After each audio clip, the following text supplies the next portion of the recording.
AC bridges. So in my last class I have already completed the measurement of resistances, means measurement of low resistance, medium resistance and high resistances. So today's topic is based on the AC bridges. Okay, so before starting of my topic, so again we need to know what about what is AC bridges, why is it important, and how we are going to implement that AC bridges. Okay, so all the things are most important. So what is bridge circuit? I think you are all already aware about this bridge circuit because you know about the standard measurement of unknown resistance by using Wheatstone bridge. Okay, that's a basic, very standard circuit. Okay, so in previous module, that means you are aware about this measurement of low resistance and medium resistances, where you are known about that different bridge circuits. Okay, so in case of AC bridge, so what is the basic significance? Because we are in the case of measurement of resistance, we are easily measure that unknown resistance compared to the standard resistance. But in case of measurement of inductance and the capacitance, so we have some standard procedure. That's why we are going for that bridge circuits. Okay, so capacitor and inductor both are related to alternating circuits. Okay, so means they are interconnected to the alternating circuit. So you are able to get that individual reactances. Okay, so it may be the capacitor reactances, it may be the inductive reactances. Okay, the unit of that reactance is definitely all are in ohms. Okay, so it is almost equivalent. Okay, so after converting that capacitor and inductor to the reactance form, so as both of the cases units are ohm, so automatically you can go for that balancing condition. So again, that P by Q equal to R by S ratio, if you are getting that all the ratio is fixed. Okay, so definitely some standard conditions will be there. So you are easily available, so you are easily get that kind of calculations for find out such unknown inductances and the capacitance. So all are related to what? All are related to the source frequency. If that frequency has changed, definitely that values of inductance and capacitance are going to change, means reactances, not values of the inductive values of capacitor and inductor will change, it will be fixed, but that capacitive reactances and the inductive reactances, the magnitude will be different. That's why you are much more focused about the impedance part. Okay, so much more we are focused about the impedance for individual arms. Okay, so normally bridge having 4 arms. Okay, so you can realize that circuit. Okay, so it is mandatory that. Hello, is there any question? Okay, so normally what happened, there are 4 arms. Okay, so one arm should be contain of your unknown reactances, means unknown inductor or the capacitor. Okay, so other 3 arms definitely will be that replaced by the standard values of capacitor and reactor. Sometimes we are using resistances. Okay, so that's basically called as the bridge. So you can get the definition. So alternating current bridges are most popular and convenient and accurate instruments for, for measurement of unknown inductance, capacitance and some other related quantities. So it is simply form.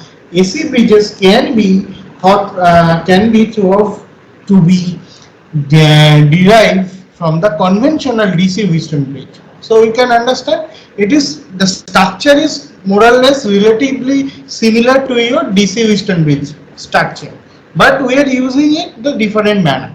Okay, so basic concept is fixed. So there should be the voltage source. Is it is as it is the AC bridge, so voltage source should be in AC in nature. Okay, so instantaneous polarity should be considered as per your conventions. Okay, then that voltage will be appear across your arms. if the voltages are appeared across your arms, definitely some of the potential drop will be introduced or will be observed. Okay, so at the equilibrium condition, what happened? Now you are equalizing that potential drop, and the that means you are equalizing that potential drop for individual arm. Okay, after that you can able to draw the phasor diagram. Phasor diagram is most important, and you know, all of you, that it is a AC quantity, means you should focus about that instantaneous polarity of your quantities. Okay, so as it is AC, so phasor diagram, when you are going to draw on that phasor diagram, so all the value should be in the RMS value. Okay, so that's another important issue. So an AC bridge, it is in this basic form, the consist of four arms, an alternating power supply and a balanced detector. So what do you mean by the detector? So if you see the structure of that bridge, okay, it's a basic structure of the bridge. So detector means what? You can say like that, it's a detector. So D. So it's a detector. So what is the purpose of this detector? Purpose of the detector means if point B and point C both are in equal potential, that means equipotential points, if both are them, so what happens? So there will be no potential drop across B and C. So that potential drop will be what? It will be, if both of them is same, so it is coming VB minus VC equals to 0. So there will be no potential drop across your detector.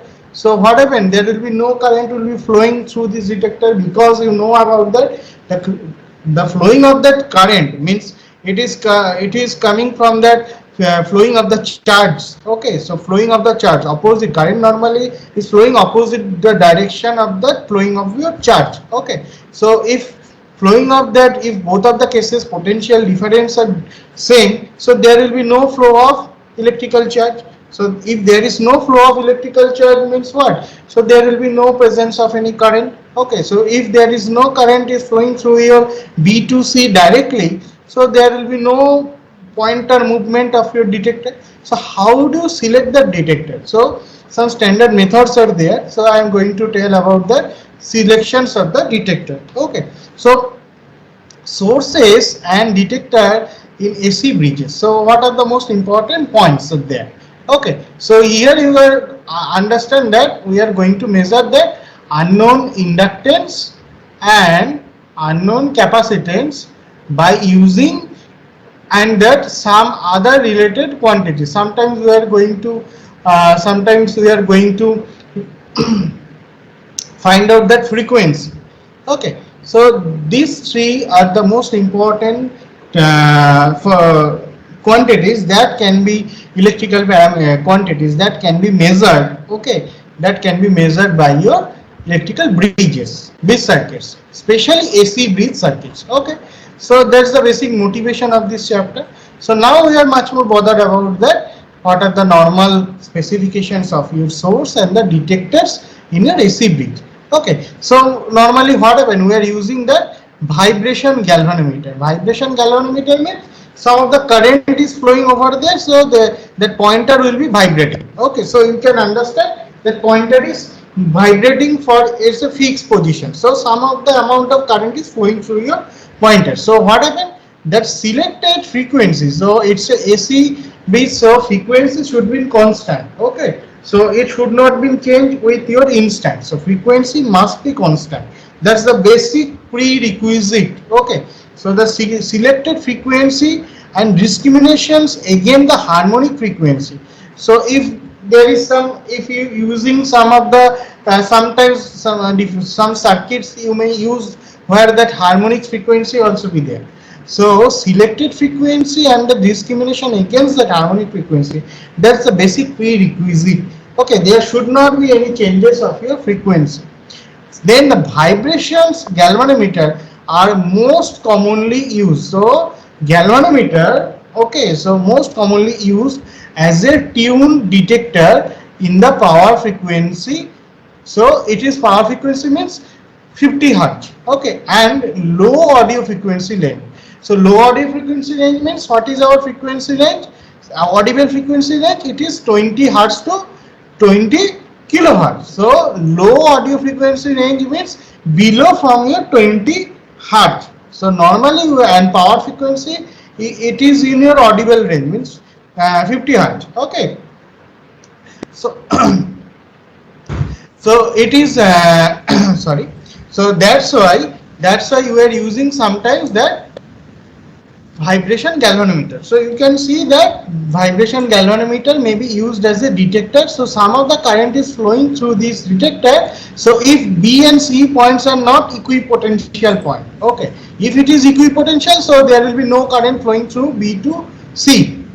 If it is not, then what happens? There is some potential difference, so some of the current will be flowing from B terminal to C terminal. That may cause for vibrations of your detectors. Okay, that's the basic thing. So normally vibration galvanometers are commonly used.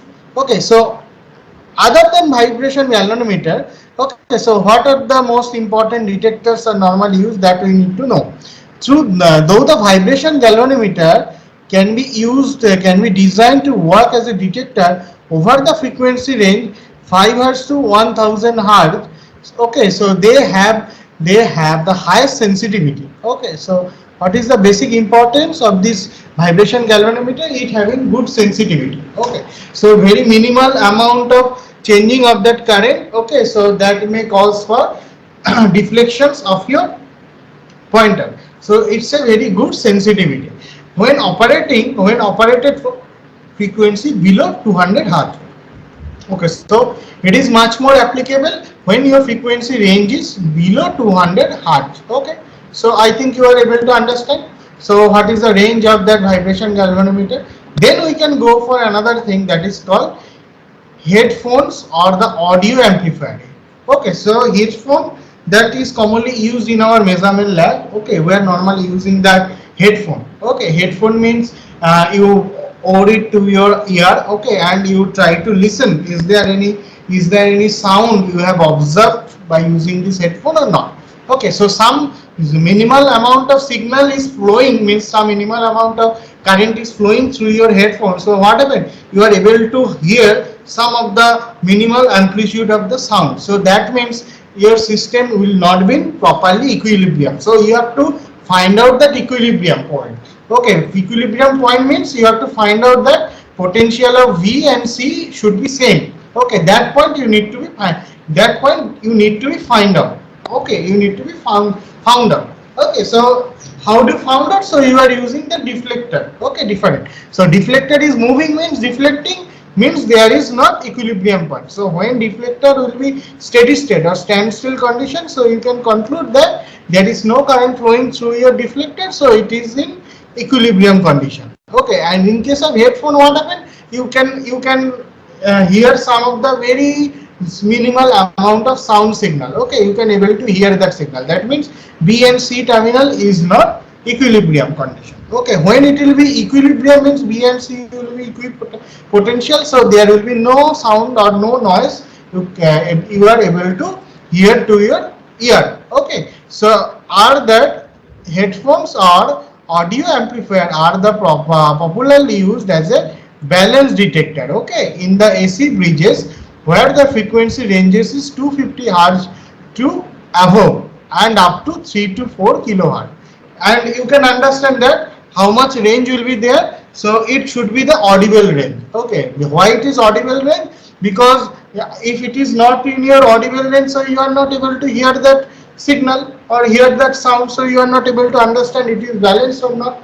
So your audible range is 20 hertz to 20 kilohertz. So your deflector may be work, that means headphone and audio amplifier, it may be work as a deflector within the AC bridge circuit frequency 250 hertz to up to 3 to 4 kilohertz. Okay, after that what happen, if you are using your bridge circuits for more than 3 to 4 kilohertz, sometimes more than 10 to 20 kilohertz, then what happen, what signal you may be, what detector you may be used over it. So transistor amplifier, okay, with frequency tuning facilities can be very effectively used as balance detector. Okay, so transistor amplifier or the frequency tuning facility, that means there is some provision for changing that frequency.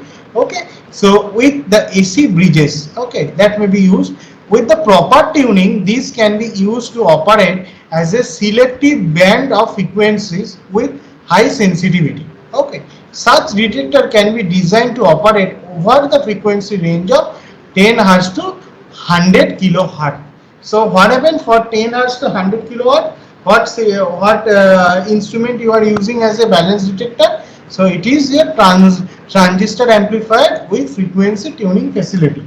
So if the frequency has changed, so you can tune the frequency of the transistor and you can make it fixed at the source frequency level. Okay, that's the benefits of the transistor amplifier. So I think all of you are able to understand what are the most important segregations or differentiations of the different frequency ranges of your source side, and what are the normally used detector for the different zone of applications frequency. Okay, I think you are able to understand all those points.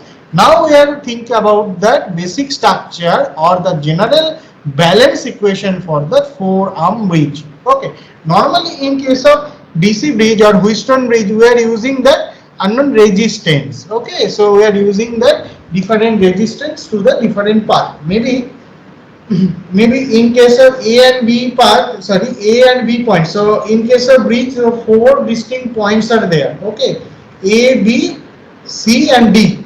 And what is your V? V is your source voltage. Okay, so you can see it is in alternating in nature. So source voltage is alternating in nature. So what is your V1? V1 is the potential drop. Okay, V1 is the potential drop across the path Z1. So what is Z1? Z1 is your impedance. Okay, impedance for that A, B arm. Okay, so this bridge circuit have 4 arms: AB, BD, sorry, AB, AC, BD and CD. 4 arms are there. And what are the corresponding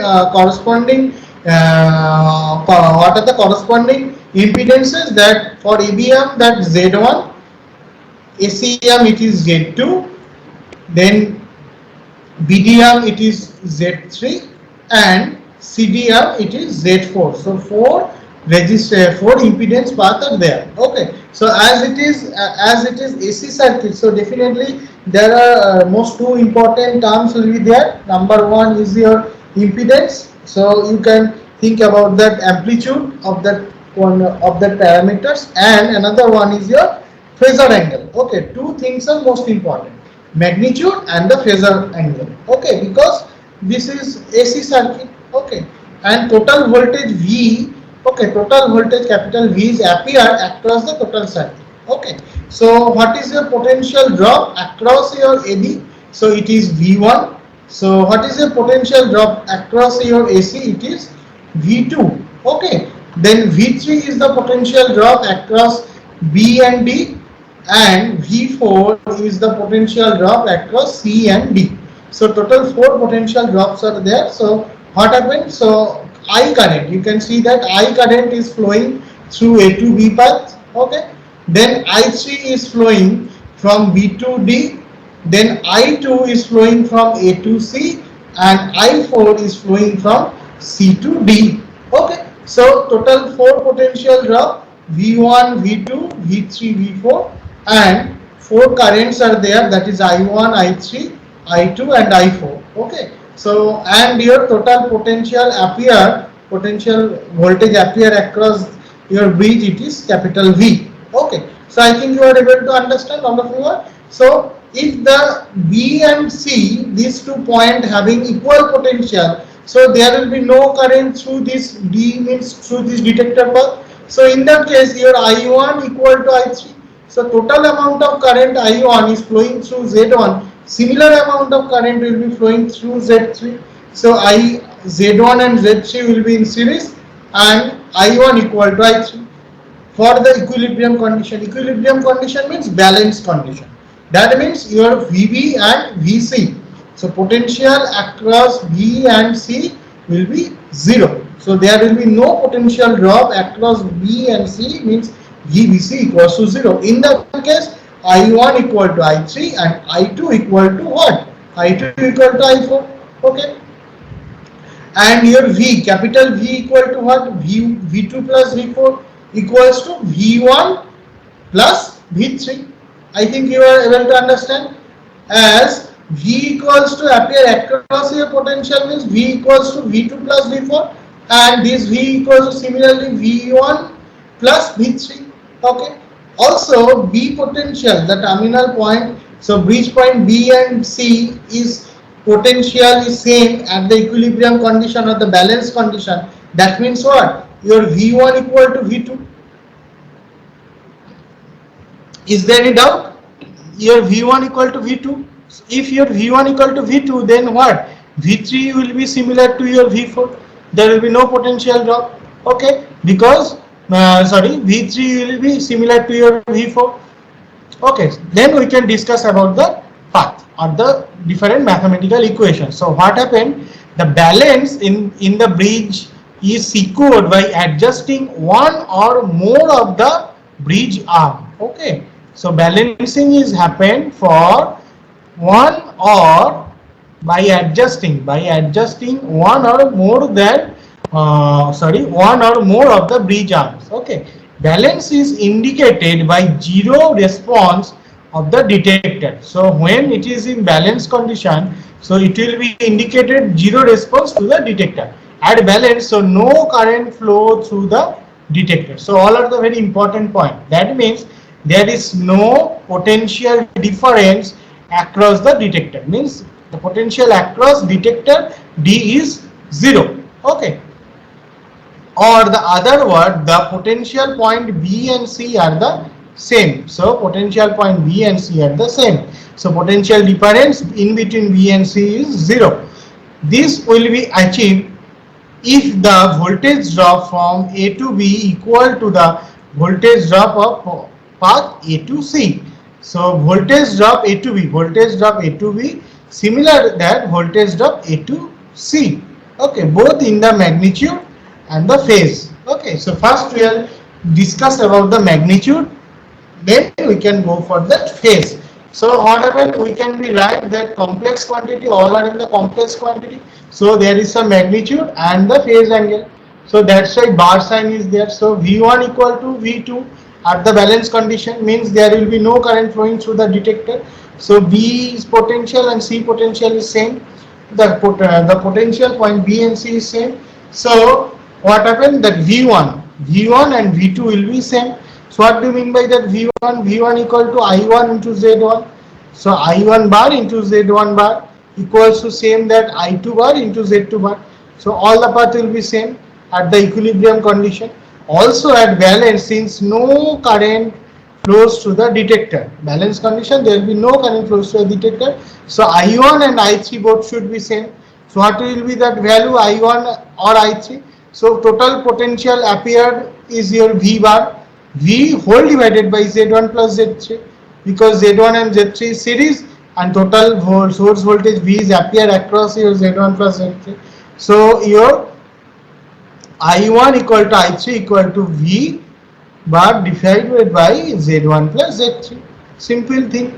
Then what is your value of I2 or I4? At the similar situation means equilibrium situation or balance condition, I2 and I4 is similar.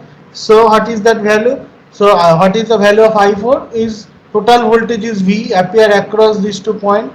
Okay, appear across these 2 points. Okay.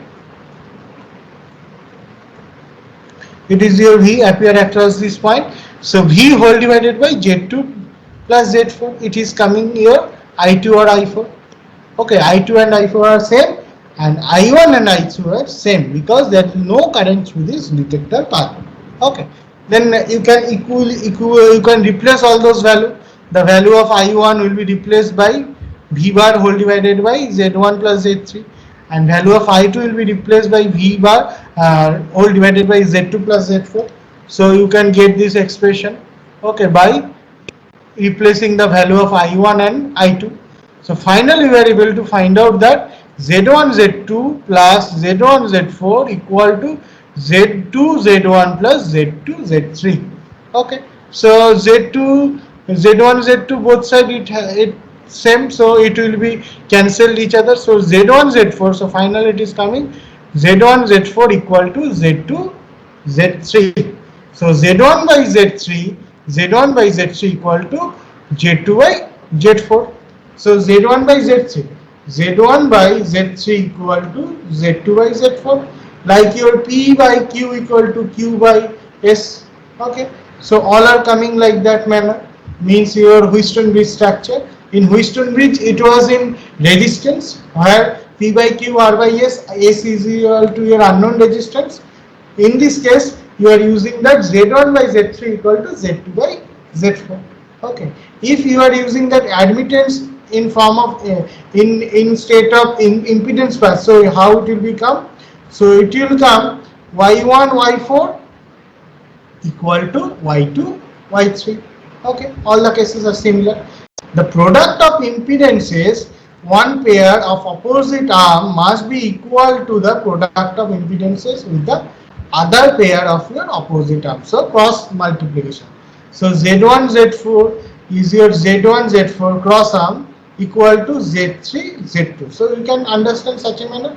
Opposite path. Okay, Z1 into Z4 equal to Z2 into Z3. Simple thing that is written over here. Opposite arm, the impedances express the complex number. Okay, all are in the complex number. This will mean the both magnitude and the phase angle of the complex number must be into the account. So you have to find out magnitude as well as the phase angle. Okay, so all you need to find out. Okay, so how do you find out? Simple thing. So now you can able to replace that value Z1 Z4. So what is your magnitude of Z1? It is only Z1. Okay, mod Z1 bar, it is Z1. What is your angle? Angle is theta 1 equal to, Z1 theta 1 into Z4 theta 4 equal to Z2 theta 2 into Z3 theta 3. So multiplication means, angle multiplication means it will be adding each other. So it is coming finally Z1 Z4 within angle theta 1 plus theta 2 equal to Z1 Z3 within angle theta 2 plus theta 3. Okay, so what is written like that? Rewritten the expressions. Okay, rewritten the expression in the polar form. So now it is in polar form. Okay, if you are going for Cartesian form, so that I factor means complex factor or the J factor has come. Okay, the impedances can be expressed where Z represent the magnitude and theta represent the phase angle of the complex impedance. If similar forms are written, all the impedances are substituted, so what will be there? So Z1 with the angle of theta 1 into Z4 with the angle of theta 4 equal to Z2 with the angle of theta 2 into Z3 with the angle of theta 3. So finally two requirements must be made and satisfying the balance. How it will come? Z1 Z4 equal to Z2 Z3, and in case of angle form it is coming that angle of theta 1 plus theta 3 equal to angle of theta 2 plus theta 3. All are coming such a manner. So now you can say about that examples. Okay, so you should solve that example. So all of you please note down that problem. In the AC bridge circuit shown in the figure. So what is your figure? That figure is given. This is your figure. Okay, shown in the figure, the supply voltage is 20 volt at 500 Hz. So supply voltage is given, V equals to 20 volt, 500 Hz. Arm AB. So what is your arm AB? It's your arm AB, means Z1 is 0.25 microfarad. So Z1 is in capacitive in nature. So it's a pure capacitance. Okay. Arm BD. Arm BD is 400 ohm. So which one is arm BD? So it is your BD. So Z3 is 400 ohm of pure resistance. Arm AC. Arm AC is given that Z2. Okay, Z2 value is 120 ohm. Okay, resistance in parallel with a 0.15 microfarad capacitor. So one capacitor is connected parallel with this resistance path of AC. That value of capacitance is 0.15. Find the resistance and inductance or the capacitance arm CD. So arm CD you need to find out. So arm CD you need to find out. That means Z4 you have to find out. So you know the value of Z1. So what is the value of Z1? It is coming. Capacitor value is there. It is 0.25 microfarad. So what is that? XC2 2 pi f into c. What is the value of f? F is equal to 500. 2 into 500 into 0.25. Okay, that is your Z1. Okay, and you need to find out Z4. Okay, so direct expressions for the impedance of AB arm. So what is your AB arm? It is coming Z1 equal to, it's a capacitor. So Z1 equal to 1 by 2 pi f into C1. Okay, so 2 pi f equal to 500 R into C1 is 0.25 into 10 to the power minus 6. So how much value is it? It is 1273 ohm. Okay, so it is purely capacitor and complex notation. It is coming Z1 equal to 1273 with angle of minus 90 degree, because it's a capacitive in nature. So minus 90. So if it is inductive, so it will be leading by 90 degree, because J factor is there. So J factor is directly multiplied with your XL, means 9 plus 90 will be already there in case of inductor. In case of capacitor, what happens, that J is coming in your denominator. Z is coming in your denominator, means that 90 angle 90 will be in your denominator. When you are converting that angle 90 from denominator to numerator, it will be coming minus 90 degree. That's why that magnitude is coming to 1273 and angle is minus 90 degree. So this is the value of your Z1. So impedance arm of BD Z3 equal to 400 ohm. So it is already given 400 ohm BD. Okay. Now impedance of arm AC containing that 120 resistance in parallel with your 0.15 capacitor. Okay. So what will be that value? So Z2 you need to find out. So what will be your value of Z2? Z2 is your what? Your capacitor value is 0.15. So it is, what is your XC? It is coming 1 by 2 pi J into 0.15 into 10 to the power minus 6. That capacitor is parallel to your 120 ohm. So what will be that value? 120 ohm parallel with your 0.15 microfarad, the reactance of 0.15 microfarad. So it is coming, if we equal all those things, so it is coming X2 is your R2 parallel of your X2. Okay, so parallel means R2 into X2 whole divided by R2 plus X2. Okay, so it is coming, now you are going to divide that X2 from numerator and denominator. So it is coming X only R2 in your numerator and 1 plus R2 by X2. Again R2 by, what is the value of X2? X2 equal to 1 by 2 pi f into C2. Okay, so 1 by 2 pi f into C2 means it will be again coming upper side. So it is coming R2 whole divided by 1 plus J 2 pi f C2 into R2. Simple thing. Now we are able to replace all those values. Okay, so finally it is coming the value of Z2 equal to 119.8 into with the angle of minus 3.2 degree, and unit is your ohm. So for balance condition it is coming Z1 Z2 equal to Z1 Z4 equal to Z2 into Z3. So what is your Z4? Because you need to find out that unknown impedance of CD path. Okay, so you need to find out or calculate. So Z4 equal to Z2 Z3 whole divided by Z1. So, or you can easily calculate the value of Z4 equals to what? Z4 equals to 119 whole divided 0.88 into 400 whole divided by 1272. So an angle will be there. You can calculate all such angle. Okay. So finally it is coming 37.65 with the angle of 86.8 degree. So a positive angle of impedance indicate the branch consists of a series combination of resistance and the inductance, because this angle is positive. If it is negative like the minus 90, so you can say like that the nature of that load is capacitive, but it is coming positive 86.8 degree. So it is inductive in nature. So resistance of the unknown branch, it is your R2 equal to what? R2 equal to, you are able to find out that expression, equal to 37.65 into cos 86.8 degrees. So it is coming 2.1 ohm. And the inductive reactance path will be what? Inductive reactance you need to find out. It is your resistance. Inductive reactance x4 equal to 37.65 into sine 86.8 degrees. So 37.59. So inductance of the unknown branch L4 equal to, it is x4 equal to 2 pi f into L4. So L4 equal to x4 whole divided by 2 pi into f. So f equal to 500. It is calculated from previous one. So finally it is coming 11.97 11.97 millihenry.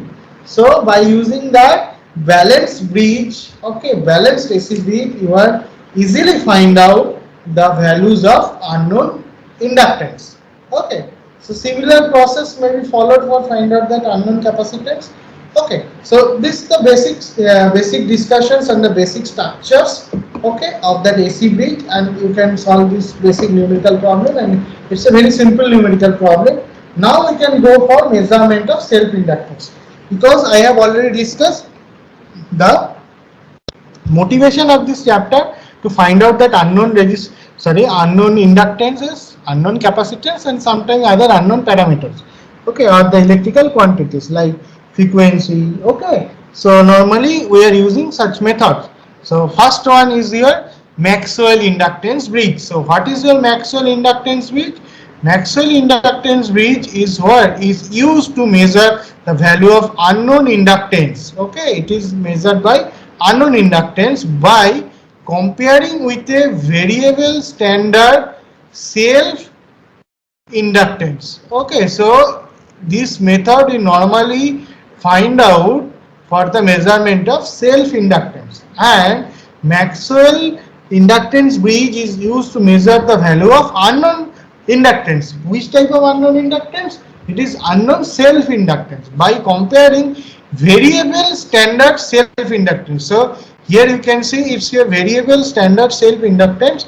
It is L2. Okay, the bridge configurations and phasor diagram. So it's your bridge configuration, and next diagram is your phasor diagram under the balance conditions are given in the figure. Okay, I think you are able to understand. So what is your measured value? So unknown inductance is given, that is your L1 of resistance R1. So L1 of resistance R1. So R1 is the impurities, okay, that is connected inherently with your L1. Okay, so each and every inductor, ideal, not like ideal inductor, practical inductor having inherent resistance, okay, that is called ESR, equivalent series resistance of the inductor. So that is your R1, okay, and it is shown in branch AB. So AB branch is, you can observe over here. Okay, this is your AB branch, and standard known inductor it L2. So L2 is your standard known inductor which having internal resistance, it is R2 on the arm of AC. So AB arm is your unknown. Okay, AB arm, you don't know that value of inductor, so AB is your unknown value and AC is your known value, so standard one. So in case of balance condition, what happen? Balance condition, your V1 will be equal to your V2. Okay, and if V1 equal to V2, so you can say like that I1 Z1, that is your I1 Z1 equal to I2 into Z2. Okay, so you are directly using that formula. So which formula? Z1 by Z3 equal to Z2 by Z4. So which one is your Z1? It is your Z1. So Z1, it is your Z1. Okay, so what is the value of Z1? Z1 equal to R1 plus J X1. Okay, what is your L1? L1 equal to, you can say like that, inductive reactance of L1 is your X1. You can say like that. So what will be simplified in simplified form? What is your Z1? Z1 is coming R1 plus J omega L1. Then what happens? Z1 by Z3. So what is your Z3? It is your Z1 by Z3 and Z2 by Z4. So Z3 is here, only R2 is there. So it is your Z3. So Z1 by Z3 means only R3 equal to Z2 by Z4. So again in case of Z2 it is coming R2 plus J omega into L2. So R2 plus J omega L2 whole divided by R4. So it is your Z4. So now we can equate all or cross multiply both of that numerator and denominator or left hand side to right hand side. So finally it is coming like that. So R1 R4 plus J omega L1 R4 equal to R2 R3 plus J omega L2 R3. So now equating real and imaginary part we will find. So which one is the real part? R1 R4 and R2 R3. So R1 R4 equal to R2 R4 R2 R3, because it's an example of an identity. Identity means in mathematics, I think in plus 2 level. So solving the numerical problems by using the identity. So normally we are equating that real part and the imaginary part separately. So if you equate that real part, so it is coming R1 R4 equal to R2 R3. So it is R1 R4 equal to R2 R3. So R1 by R2 equal to R3 by R4.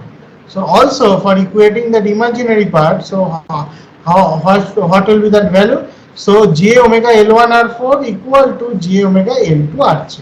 So J omega will be cancelled each other. Okay, so it is coming L1 by L2 equal to R3 by R4. Simple thing. What is the value of R4 by R3 by R4? It is coming R1 by R2. So R1 by R2 equal to R3 by R4. Finally, it is coming L1 by L2. So L1 by L2 equal to R3 by R4. Again, R1 by R2 equal to R3 by R4 equal to L2. So what is your unknown quantity? Can be calculated as L1 equal to L2 into R3 by R4 and R1 equal to R2 into R3 by R4. So we can now, after that we can go for phasor diagram. So phasor diagram, it is very simple. So you can see one reference is there. So normally we are considering that I1 and I2. These two are the reference. First we have considered. So I1, normally I have considered that I1 is in your x-axis. Okay, first I don't know that I1 and I2 are in phase. I don't know. First we are considering that I1 is your in phase. So I1 is your x-axis. So now you know that V1 equal to V2. So what is your V1? You should write that equation. V1 equal to, it is what? V1 equal to I1 R1 plus J I1 X1. Am I right? So I1 R1, what is your I1 R1? So if you are considering that I1 is your x-axis, so you know that current passing, the potential drop across the resistive path will be in phase of your current phase line. That means I1 R1 and your I1 should be in phase. So your I1 R1 and I1 should be in phase because only potential drop across this resistive path. Then what is the path of I1? X1. X1 is the 2 pi f into L1. So you know that it's an inductive circuit, definitely 90 degree. The J factor is there, so definitely it will be leading by 90 degree. So it is 90 degree leading with your I1 R1, and finally this path is coming omega I1 L1. Omega L1 means it is 2 omega equal to what? 2 pi by t.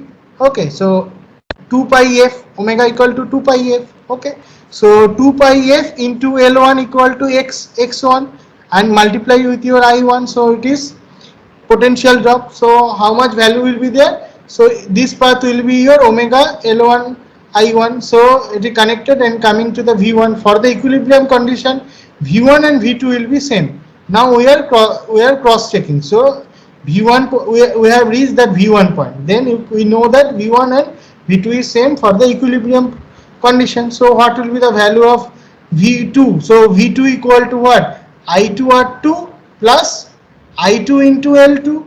Sorry, I2 into X2. What is X2? You say like that, omega into L2, J omega into L2. So definitely I1 R1 and I2 R2 should be in phase, and omega L2 and omega omega I2 L2 will be in phase with your omega I1 into L1. Okay, that's why this path will be common. Then we can go for that V3 and V4. So in equilibrium, V3 and V4 are same. You know about that I1 in equilibrium, that same current I1 and I3 will be same. So same current will be flowing from value of V4. V4 equal to I2 into R4. V4 is equal to I2 into R4.